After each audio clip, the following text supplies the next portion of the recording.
How are we doing, everyone? Hope you're well, and thank you for joining me for the second part of the CROMWELL trip. It's been a tough one, as you may or may not have seen in part one. If you haven't watched it, it is worth having a look at, but we're going to continue. I'm now into the second 24 hours of my session here, so this is part two. I'm going to spin you around, show you where I'm at, because things have changed, and we're going to see how we do this time. You'll see I've decided I'm staying in this peg. I have had a walk down as far as peg 14. Gentleman who was in peg 16 yesterday, he moved down to, I think that's 14 down there, and he hasn't seen anything at all. Also, I spoke to the guys who were on peg 2 and peg 3 and peg 4 and peg 5. They've all become free now. I asked them, I said, have you got on anything? They've had nothing at all, no indications whatsoever. Also speaking to Steve the bailiff when he asked how we've got on, and I said, well, I had a liner about 8:30 last night. David had one, I think, around 2 o'clock this morning. He openly said that makes you top rods. He said, because no one's had even a liner. He said, the fact you've had a liner, that's a great sign. So you've got to take that positive, you know, that even if it wasn't carp, it could have been any kind of fish moving through the weed here that's caught the line. But mine was quite a savage liner. You know, it pinged it out the clip and stopped. It was a savage liner. I don't think it was an aborted take at all. That's got to be a good sign. So what I'm going to do is I'm going to bring my rods in a lot closer than they were, and I'm going to fish single like hook bait tactics with maybe a PVA bag or a bit of paste or something. That's going to be my approach. You'll see all the bait buckets have gone. Spud rod, that's packed away, gone back in the van. That won't be coming out for the rest of this session at all. Even though I've got bait ready to go in, I'm not putting it in. If I put bait in here, I'm going to absolutely ruin any chance that I've got, and the chance I've got is next to zero to begin with, so I can't afford to do that. So I have to be sensible for once. You know me, I normally fill it in and hope for the best. Not this time. It's maybe solid bags, small PVA bags, or just singles above the lead. I don't know yet. I'll see what the plan is, but I'm going to have a little walk back up, see if David's got his rods in and he's ready to sort of show what he's doing this session. If he isn't, I'll come back here, rig mine up, show you what I'm doing, and then we'll get some rods out and we'll see him later. So I'll bring you back shortly. Just before we go up and see if David's ready, I thought, you know what, I'm going to come and use the lodge, do me washing up. There's a lovely nice sink provided. You get tea, coffee, sugar, kettle, just help yourself. Come in and make a cup of tea if you want one, or coffee. In there you get the cups, drinking glasses if you want some water, etc. So you can't knock it. It's really, really well laid on here. I did show this in part one, but I'll show it now in case you didn't watch that. Toilets. Look at that, lovely clean walk-in shower there. So I'll be using that tomorrow because I'm in for at least another night after today. But what we're going to do is we're going to look at the board. Also tells you here what you can buy, look. So they sell sticky baits. That's cheap, 40 quid for 5 kg. You get your pellets, house pellet, 4 kg for 10 quid. That's cheap as well. Get some particle gas, hook baits, etc. But what I want to look at is this map. Okay, so it shows I'm in here, I'm in 18. So I can see, instead of putting my marker rod out again, if there is fish present, I can see I've got 6s here and 7. So I'm going to be somewhere within 6 to 7 feet of wherever I put it, because I'm going to go roughly 30-40 yards out, so that's fine. So I am swan proof, plus the water's up. So looking at where David is, he's got, what's he got? Quite shallow near that tree line, and then it shelves back to about 5 feet. That's really clever. So the colours get progressively like darker and deeper, it looks like, the deeper the lake goes. So you can see that's the real deep area. This is the shallower area, and this area is sort of the mid-depth area, I guess. So I've used that board to my advantage, but I'm going to get all sorted, washed up now, and I'll see you back at the swim. That's me washing up, all sorted and done. I've actually boiled the kettle, made use of that, filled my flask up, so I've got some hot water to take back to my swim for a coffee. I'm also going to show this board again, something I haven't pointed out. You get free Wi-Fi here. Right, let's have a little walk down here and see how David's getting on, because he's got a rod lent up against his bivvy, so he must be doing something. Oh yes, he's got the burner on. You're all swapping over, mate, are you? Yeah. Hellies? Yeah. All three? All three, KORDA Hellies. Yep. And just setting up the first one just now. And hopefully get all three out dance floor, and then we can start getting some action. There you go then. So he is swapping to Hellies. I think, look at that tree line there, it looks nice, doesn't it? just looking back in the lodge at the board, it is really shallow there. It sort of shows it is as shallow as up in here, but the sun's penetrating on here. Could be a good shout, you know. So we're going to leave David to set up, but he's going to switch to helis and put them wherever he puts them. I'm sure later in the video I'll find that out. I'm going to have a wander back at my swim, get my rods all sorted, and yeah, I think sort of see where all the bird life is out there. If I zoom in a bit, that is roughly where I was fishing last night, and they're just sat there, but I don't want to be quite that far out. We're going to come back in and sort of go, I don't know, 45, 50 yards out. It's still 6 foot like it said on the board in the lodge. So, I mean, that's really helpful. I don't need to put my marker rod out there and possibly scare anything away that could be there, because I already know the depth's looking at the board. So yeah, anyway, I'll see you back at my swim and we'll go through what I'm doing. I've come back to my swim now. I've left David in peace to set his rods up.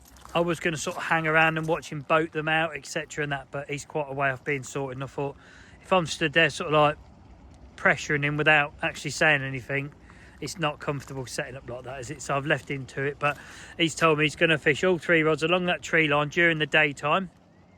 As soon as it comes to like early evening, he's going to move them all away from there, go back out, fish the open water, purely for safety during the nighttime period, because fishing to the tree line, he's fishing locked up in the daytime, that's fine, you're not far off your rods, you can get to them quickly, but when you're tucked up in a bag at night asleep, that's a different scenario then. So that's sensible fishing in my opinion. So good plan there. My plan, I'm going to continue on 2 rods like I have done on part 1, the ultra short rig on the leads. I am going to change the colour of the pop-ups, and I'm also going to change the paste. I've got a new flavoured paste that he's brought me this time. I've asked him to make it, so I've requested, can you make me this flavour paste? It's a spicy sausage flavour, so not the most wintry flavour I know, but it doesn't mean it won't work in winter. So I'm going to swap and have a go and use that. My 3rd rod, I can either keep it as a naked chod, or I can switch it and fish maybe a 3 foot zig, which I'm half tempted to do that. Sort of in the middle here, because I don't think anyone will drop in peg 17. If they do, it's only a zig, you quickly wind it in, it's not a problem. But I could put one out sort of there in about 3 foot off the deck, fixed to the lead, and just see if I can pick a fish up on a zig, because I do know a lot of people have been fishing zigs, but to no joy. So I don't know, it's a difficult one. But anyway, I'm going to just nip back to the van, take whatever remaining bits of stuff I can and pack away, make my shelter a bit more tidier, get my rods all sorted, and I'll bring you back when we're ready to cast in. I'm actually at that stage now where I can get my rods in. I've set them up, I've had a think what I'm going to do. I've decided against the zig because I'm very inexperienced fishing zigs. I've got no real confidence in them. There's a lot of big fish in here, and the last thing I want to do is get lucky enough to hook one on a zig and snap it, because I'm not used to playing big fish on light links. So I think it's just safer that I don't do that. So what I've decided to do is, I'll show you. On all 3 rods, I'm going to be fishing the ultra short rig. This one's got a blue tipper. Speaking of blue, look at the bloody colour of my hands, look. That's how cold it is out here. This one's going to have a blue tipper, and the other 2 are just going to be straight white dumbbells. The dumbbells are Proper Job pop-ups in spicy crab. The reason I've gone for that is, 1, these are the only white dumbbells that I own, and 2, they're actually going to complement the paste I'm about to use, because I've got a spicy sausage paste I'm now going to use around the lead. Instead of the nut paste, I'm going on the spicy sausage. I've also got some micro pellet, again in the spicy sausage, so I'm going to wrap some of those with the paste around the lead. I'm going to sort of wrap the lead in the paste and then push a load of the micro pellets into the paste. So as it breaks down, which seems to be quite slow out there, little pellets will drop off and it should give off extra signals and scent and attraction maybe. I don't know, it might not even do bloody anything, but it's something I'm going to try and give it a go. So what I'm going to do is get you on the stand. I'll show you 1 rod wrapped up with paste on, and then we're just going to get them out there. They're not actually wrapped at any certain distance. I'm just going to sort of pub chuck them, 1 cast wonders. Going to sort of chuck 1 in this area, 1 roughly where I was fishing last night, and then the other one's sort of towards the aerator, but maybe where that coot is there. Not close to it, but come away from it, but not far out. I'm going to fish all 3 in fairly close for this 24-hour period and just see if the fish are right in close, because you just never know, do you? You know, they've got to be somewhere, and at the minute, nobody can say where they are because nobody's caught anything for over 2 weeks now. So, yeah. Anyway, I'll put you on the stand and let's get some rods out.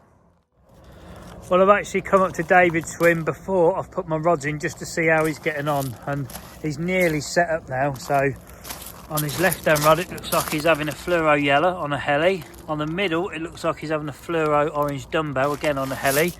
And on your right hand rod, David, what colour is that having? Pink.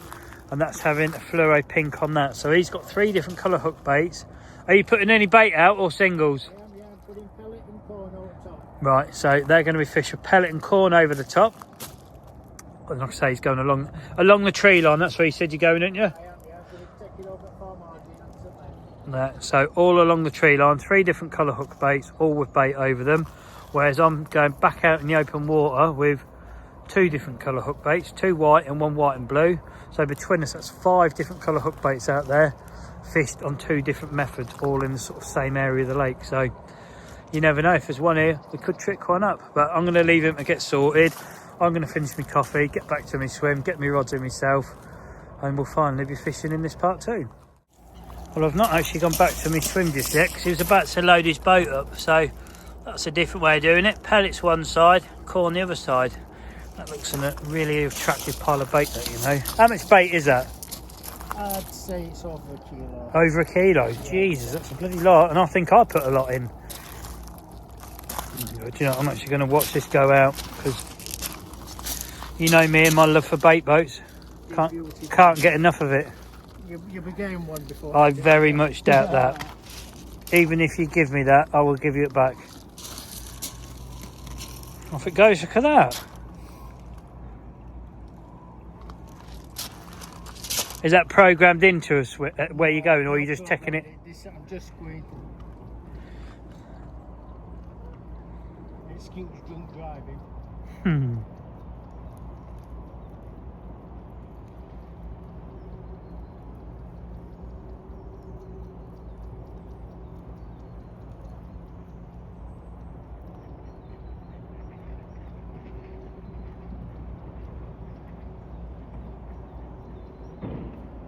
It's quite shallow here now. I'm doing it because look, you can see coots. Yeah, coots already. Right, so now I'm going to drop at this. I'm going to go hop for one. Is that gonna? That's my bit gone down now. Zoom that back out then. So you've done hopper 1. What's that? The one with your rigging, you say? So that's the pellet. That's right. And now I'm going to go hopper 2 with corn over top. Do you know? I actually see the corn actually disappear. I could see it, and that coot's gone straight over to that, you know. So that's it now. I'll just take water out of the way, corn one. Oh, so you don't tangle your line in it? Yeah, no, see, I know nothing about bait boats. So there you go, folks. That's your little bait boat clip of part 2. You're not going to see any more. Enough's enough of that. Anyway, I'll see you back in the swim. Well, that was something different, wasn't it? You see, me and bait boats, it's not my thing. I know it is for a lot of people. We're going to come back and do some traditional casting of rods now. And actually get fishing. It seems a long way into this part and I haven't cast in yet, but that's how it is sometimes. You know, I'm here on a social. I'm not here hardcore in trying to get one from this venue. I'm here as a social with my mate, and it just so happens that now I'm sort of going to get into this venue because I'll definitely be coming back here quite a bit this year, I think. Yeah, I'd like one out of here. So we best get some rods in and see if we can manage it. I thought while I'm doing the first rod, I may as well show you what I'm doing because the process for all 3 rods is going to be exactly the same. The only difference is the middle rod is going to have the blue sweet corn tipper on the top. That's it. Everything else is identical. So let's start with what I'm doing. You'll see no lead. That's because it's been encased in this new paste. This is the spicy sausage paste I've asked David to make. First time using it, first impressions. It feels really good. It smells really nice. You'll see I've also crushed a load of micro pellet into it. That is spicy sausage micro pellet, so I've got the matching pellet to go with the paste. Then if I can show you the hook bait, you'll see that sort of hanging down there nicely. Nice bit of separation and movement. And that is the spicy crab Proper Jobs pop-up dumbbell. So you'll see not a lot of separation from that, but what's going to happen is this paste is going to sort of sink in the lake bed. The line's going to slacken off, and then that's just going to sort of sit wafting around on top of sort of the weed down there. This paste is going to be giving off a signal, hopefully drawing some fish into the area.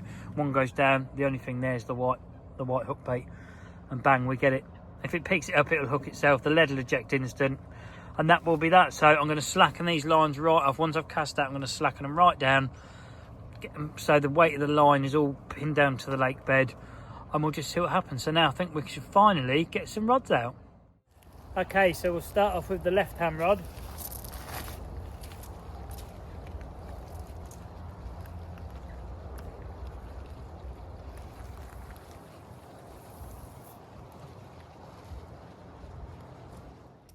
And now time for the middle rod. This one's got the blue tip sweet corn on, but again exactly the same, paste around the lead, micro pellet squeezed into it.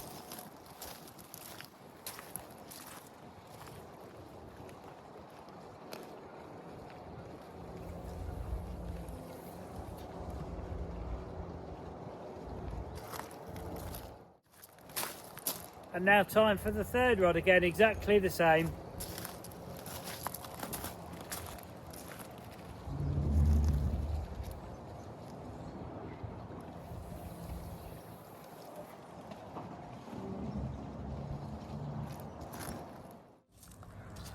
That's cool, they've all gone out there nicely. I felt everyone drop, so they're all on nice spots, you know.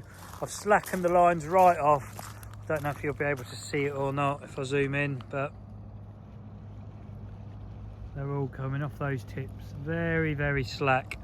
Nice slack lines, we're in close. The fish are only going to move away, so do you know what I mean? It's going to be a quick indication. I'm just hoping that maybe fishing in close could do something, because I imagine most people are fishing out in the middle section or the open water section on the known spots, and maybe, I don't know, that the margins have been avoided because of, well, the fish shouldn't be there, should they? But you don't know. To me, the fact I got a liner last night means that something has moved in between me and where I was fishing out to, so I was too far out. You know, I think that's what you have to take from that, is if you get a liner, it's only hit the line if it's closer in than what you're fishing. You know, it can't hit the line if it's further out, can it? So to me, I need to bring my rods in. So for the rest of this session, until I wind in and go for a barbecue with David, they're going to stay where they are. I'm going to put them out pretty much the same spots when I come back from my barbecue, or I might even make him wind in and come up here and have a bloody barbecue. So right, bring the barbecues up here, put your boat back out, because he's going to move his rods anyway, so I might well do that.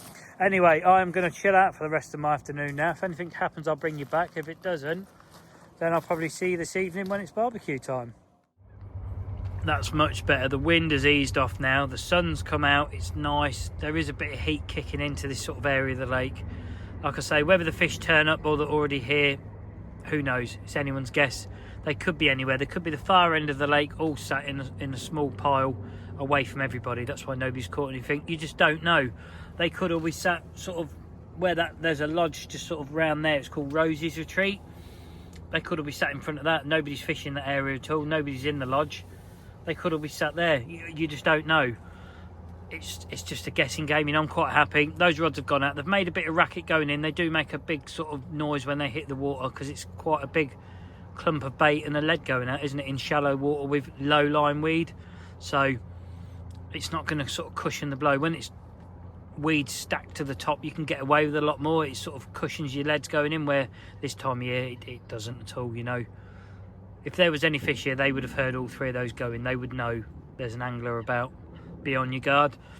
So whether anything happens this afternoon, I'll be very surprised. You know, I think it's more of a case of getting my rods in later on after I've come back from my barbecue, slackening them off and going through the night and into the morning period, hoping something could happen. I've had a bowl of porridge. That's my update, I guess. I've warmed up, had some food, rods have gone out.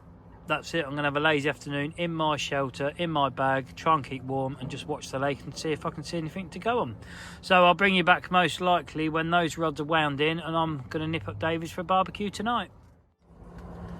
I thought I'd best give you a little update because time is ticking on. It's already gone 4 o'clock. Nothing has happened apart from the sun's disappeared. Temperature's cooling down. Not that it warmed up, but it is cooling down. You can feel it already. The wind hasn't blown anywhere near as strong as it was meant to. It was meant to be 30 to 35 mile an hour gusts today. We've not even had 20, so that's been nice. It is forecast -1 tonight, so it's going to be a white start to tomorrow morning, I think.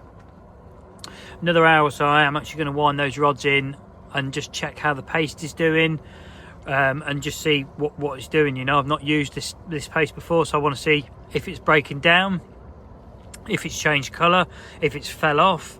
I don't know. I think I'm going to bring it in and it's just going to be like washed out. I think that's my predictions, and then go have a barbecue, come back, repaste the rods up and put them back out for the night. But while I'm doing this clip, I'm going to try keep it short now as always, and that is me saying to you lot, thank you for the support you give the channel in whatever way you are supporting me. All you subscribers, you support me in the strongest way possible, so thank you very much if you are a subscriber. If you're not, or you're new to the channel, please have a look. Consider it doesn't cost you any money, there's no contract to it, it just helps my channel grow. Also, you lot that like, share, comment, regularly view, you also help my channel grow, so thank you very much. And you lot that I've nicknamed the hypers, you're definitely helping the channel grow. I don't know how, but you are. So if you're hyping the videos, thank you very much. If you're not sure how to do that, you slide the top comment below the video to the left, and there's an option saying hype this video. You get 3 of those a week. They don't cost you any money. Please don't buy them in future. Wait another week, you'll get another free. And also, if you watch other people, try share them between as many as you can, because it helps a lot more people out that way. So whatever it is you do for the channel, from me, honestly, thank you very much. But for now, I'm just going to continue looking at the lake, get back into the old fishing zone, and I'll probably see you very shortly with some rods wound in, and we'll have a look at what the paste is doing. So you'll see I've just brought my first rod in and I want to have a look at it. And the paste, it's not really broken down loads, and you can still see it's still got pellets within it. It has washed out though, that's what I expected, but it smells. See, I can smell it holding it away from me. It is really kicking some serious smell off. So yeah, that's been out there about 5 hours, I think, maybe. Yeah, 4.5 to 5 hours, and it's still as strong as it was when it went out, so that's really good. So I know when I get back from having my barbecue and I re-wrap these up, put them back out there, that it's going to be working for me, I imagine, all night. So I'm going to get those rods wound in now, and then we're going to go up, have a barbecue with David, come back, we'll get some rods back out and see what the night brings. But that temperature is proper cold already. Anyway, I'll see you shortly, most likely with a lit barbecue. That's tonight's barbecue lit and underway. Let's hope it don't take long to get going, because I could do with a warm-up over that really. David's going to bring his rods in, move them away from that tree line and put them out in the open water. Mine, they're just letting up against the shelter ready to go. I'm just going to wrap some fresh paste on when I go back and get them back out.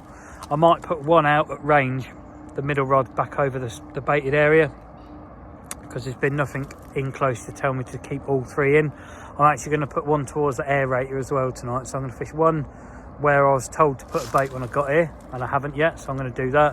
One back out at range where the bait sort of is, or was maybe, depending if the fish have been there or not, and then one in close.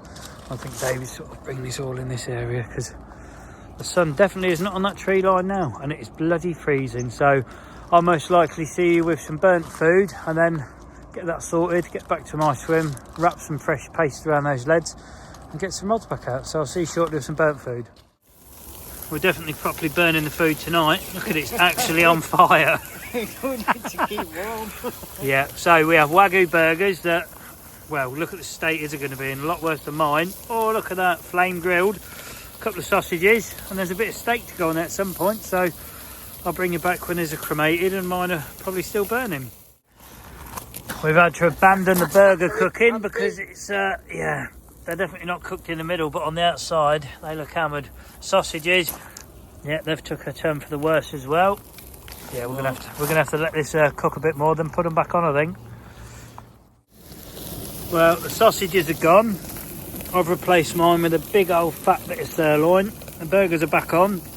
These are Wagyu burgers. They don't have to kick some fat out. That's what keeps causing the flame. But yeah, they're definitely getting burnt and not cooked in the middle, I don't think. Yeah, mine are. Are they? Are they working? Well, he says they're working, but yeah, mine's about 24 minutes off being ready yet. So I'll see you when they're all done. I'd just like to point out, you'll see I've still got 2 burgers and a bit of steak. Surprise, surprise, look who's got nothing left. Look at that, doubling up Wagyu burgers. Next level. Anyway, these are, well, nearly done, but they look nice. But I'm going to enjoy my food, and I'll most likely see you when I'm back in my swim with some rods out.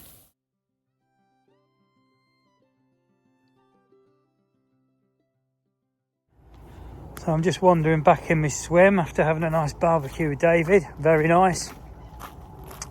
You'll see the water level has definitely come up, because when I got here my buzzers I could easily get them in without standing in the water. Now it's right back here. I've got about 2 foot maybe to my shelter door now, or to the winter skin, which is no big deal, but it is cold. Okay, I'm going to show you the time. 18:35, so 25 to 7, and already we're iced on solid rods, so they need pasting up and putting back out. A couple of people I've spoken to this evening, they've said, mate, you need to be on zigs. So what I'm going to do is tonight, I am going to paste these back up. I'm going to stick with how I was going into it tonight. I'm going to try the paste that overnight, try the setup I've got. And then tomorrow, because I've got 24 hours left, I'm going to have to bring all 3 rods in. And part 3 is going to be zig fishing, I think. Because I can't keep ignoring what people are saying. But for now, I'm going to get some paste wrapped around those leads, get those rods out. I'm not going to film that. And I'll see you for probably a coffee update when I'm in my bag and I've warmed up, because believe me, it's absolutely bloody Baltic. So I'll see you shortly. I'm just going to try show you this. Can you actually see the ice in my lead clip? And if I can do this one-handed, look at my hook bait. There's hardly any movement. The weed around it, that on there, I'm trying to show you. It's solid. It's like ice. The hook link had frozen. You'll see there's ice on the edge of the lead clip. You might be able to see it, you might not. There you go. That's actual ice. That's how cold it is. It's not even 7 o'clock. There's no chance any of these rods are going off. I've got one back out. I'll get these other 2 out. Let's have a look if I can actually show you on top of the shelter. See how quickly that's got white, but it might even pluck it off. Are you ready?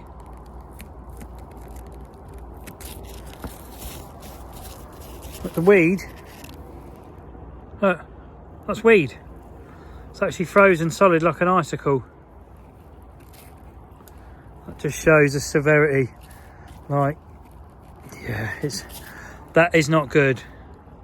That just shows you how cold it's not even 7 o'clock yet. And the weed on top of me winter skin is frozen solid. David, bless him, he's actually walked back up to his car and got his winter suit. He's going to bed in his winter suit. This is madness, but we're here and we've got a whole nother night to get through after tonight as well. So anyway, I'll see you when those rods are out and there's something to update you with. Probably a nice warm coffee. Cheers all, that is much needed. I'm going to have this coffee, get in my bag, and that's me for the night.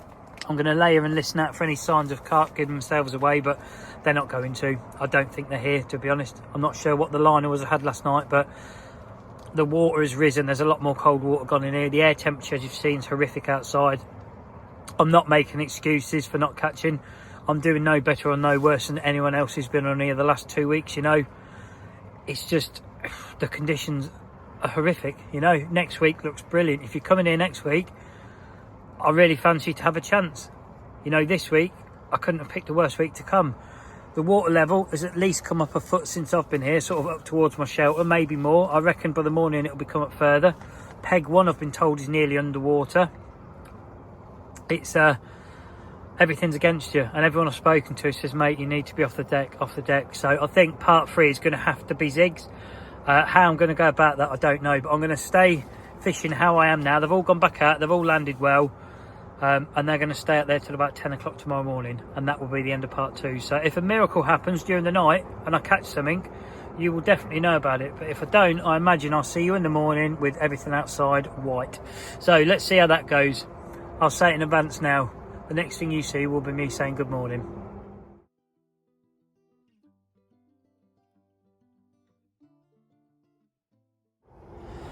Good morning. It's not white. Didn't catch anything, nothing happened at all through the night, but it's not white. It's actually not even a frost. I'm gonna walk out and show you. It's there's no frost. Look at it. So it was white by about 6:30 last night. 2 o'clock this morning, it was still white, and it's gone. So that's nice. Has it fully gone? Yeah, that's wet on there, so no frost at all. No fishies, mind. Absolutely nothing to report. Not a bleep, nothing. Haven't heard anything. I've been awake for about half an hour, something like that. I've not seen any sort of signs of people up and about doing anything. Just gonna have a look in the old unlucky mat tray. Is there still? See, that was, I broke that yesterday. That's froze over. I can actually push on that quite firmly. So yeah, there you go. Oh, hang on a minute. I was going to say that wasn't froze over yesterday, so still cold. Water situation. Where are we up to now? I think it's come up and to about there now, so I'm going to be all right. I've got today and tonight left, and then we need to be gone. I think we're not going to do the extra night. I can't see that bit happening. I don't see the point. If I'm honest, I think I'm flogging a dead horse on this session again, but it is what it is. We're going to give them rods till, like I say, 10 o'clock this morning, and then they're coming in, and I'm going to switch all 3 to zigs. I'm going to have to do it. See what I can come up with, because, yeah, it's just not happening, is it? So, for now, I'm going to go back in the old bivvy, get back in the bloody bag, get the kettle on, I think, because, yeah, it's a pretty cold start. Still enjoyable being here. It's really nice being here, even though so far haven't seen anybody have anything, but never mind, eh? It's February and it's cold, it's winter, that's what happens. Bird life's busy again this morning, but yeah, where are them bloody fish? They've got to be somewhere. Anyway, I'll see you shortly with a coffee. Cheers all, that's much needed. Even though it's not a frost, it's still bloody cold, and the wind, you'll see it's actually blowing directly in my door. It was meant to do that, and it's meant to do that for the next 24 hours. So if I see anything while I'm sitting here looking at the lake this morning, I'll be moving straight away. If I can do, if nobody's in sort of the swim already or right next to it, then I'll move. But I haven't seen anything since I've been here. I got told yesterday by a bloke I'd met on Sapphire Lakes when I went there just before Christmas, that he'd come to visit a friend and he'd seen 3 fish out in front of, I think he said peg 13, which is a central peg on the lake, and it commands a central body of water. So maybe they are in the centre of the lake, you know. I don't know what my liner was on my first night here. Nothing has come of it. There's been no indication since, and I've seen nothing since, so I don't know. We're not forecast any sun today either, which is a shame, because that would give me a good chance of maybe some fish moving into this area, but it gives what it is now, overcast all day. So I think, I don't know, maybe the plan for part 3, which a lot of you probably won't even watch, because I've noticed a lot of people don't like zig fishing. It's not just me, a lot of people are not interested in it, but I am going to have to go with that approach. I think part 3, I'm going to have to put 3 zigs out for my final 24, I think. So I'll just warn you now, if you're not into that, that's probably what part 3 is going to be. So it just saves you tuning in to start with. I can't think of anything else, unless a miracle happens and those rods go off in the next couple of hours off a bottom bait setup. I don't think I have a choice. So I'm going to have my coffee now, keep looking, keep seeing if I can see anything whatsoever to go on. And I'll probably bring you back with some rods wound in, and I'll wander up to see how David's got on, I guess, because yeah, there's nothing else to really update you with. Well, I've just been having a look on my phone at the weather, and we have got quite strong east-southeasterly winds coming in about 9 o'clock this morning. It's just gone 7:30. I think I'm actually going to pull these rods in a moment, walk up, see David, see how he's got on. We'll have a little look if he's had anything, which I'm pretty sure I know he hasn't. And then I'm going to end this part and get all sorted ready for part 3, because I want to get my rods back out before that wind moves in, because it's going to be heavy wind all day. Heavy rain moves in at about 7 o'clock tonight until 7 o'clock tomorrow morning, so it's not going to be good. And as you'll see from the lake, it's pushing right at me, so it's going to be batten down the hatches. But for now, I'm going to get these rods in, just see what the paste is like on them, etc., and then we'll go and have a wander and see David and see what's happened up in his swim.